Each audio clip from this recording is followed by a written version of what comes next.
Thank you so much. Hi Kai! Happy kayo mi nga nanadyo ka diri sa Cebu.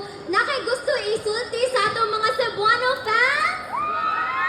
Nakay gusto isulti para sa akong mga co-Cebuanos and Cebuanas. Finally, I'm back here in Cebu.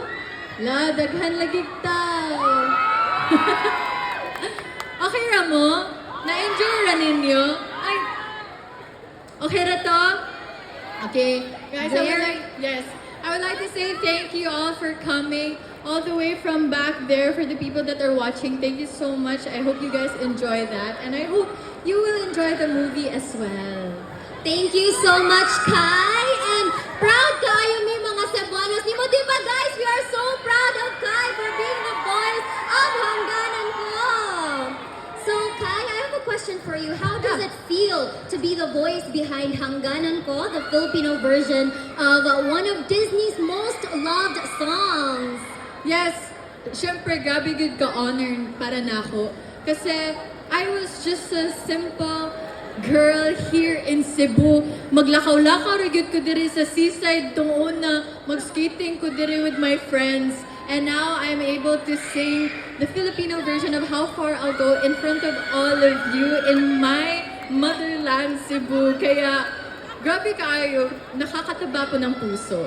Wow, that is so nice to hear. And which part of Moana's journey resonates with you the most? I would say we're pretty similar in terms of upbringing. We were brought into, I was brought up with I was laid out my options and I had that options. Pero ako, I went to go on and chase my dreams.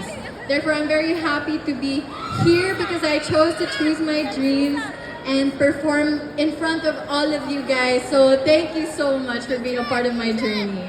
That is truly so beautiful. And was there a lyric from Hangganan Ko that spoke to you while recording it? Of course. Syempre kasi the lyrics are now translated to Tagalog. So mas nakaka-relate ako as a Filipino. And I would say the lyrics from the song, pag umayon na, makontento ba? Kahit ang puso, awit ay iba, ako ba ang mali? I would say I resonate to those lyrics the most.